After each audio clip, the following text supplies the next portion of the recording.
Lahore high court bar ने मुजव्वज़ आईनी तरमीमी package और आईनी अदालत को मुस्तरद कर दिया। सुप्रीम कोर्ट ऑफ पाकिस्तान में सीनियरिटी की बुनियाद पर चीफ जस्टिस तैनात करने का मुतालबा किया। कन्वेंशन से खिताब में वकला रहनुमाओं ने खबरदार किया कि आईनी पैकेज लाया गया तो वो मुज़ाहमत करेंगे।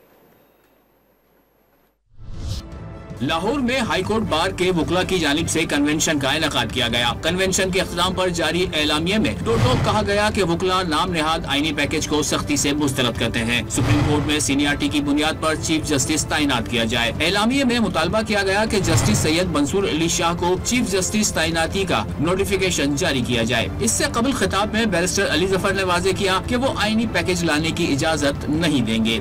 इनके पास नंबर्स भी नहीं है, अभी ये हवा में ही बातें किए जा रहे हैं। लेकिन ये अच्छी बात ये है कि वकला इन हवा की बातों को भी देखते हुए इकट्ठे हो गए हैं और कह रहे हैं कि नहीं, बस और नहीं।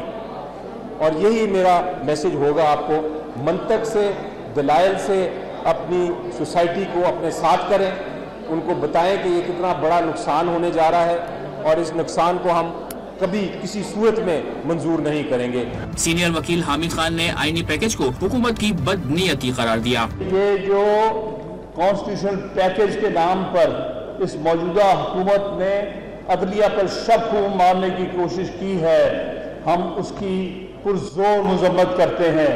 उसने सारे मुल्क के अंदर अवाम में, बिलखुसूस वकला में बहस होनी चाहिए। इनकी बदनीयती थी, इसलिए इन्होंने खुफिया रखा।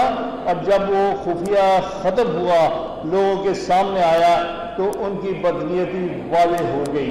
बैरिस्टर सलमान अकरम राजा ने खिताब में कहा कि तरामीम के खिलाफ वकला को उठ खड़ा होना होगा। कन्वेंशन से सीनियर वकला अली अहमद कुर्द, इश्तियाक खान, साबिक अटॉर्नी जनरल अनवर मंसूर समेत दीगर ने भी खिताब किया।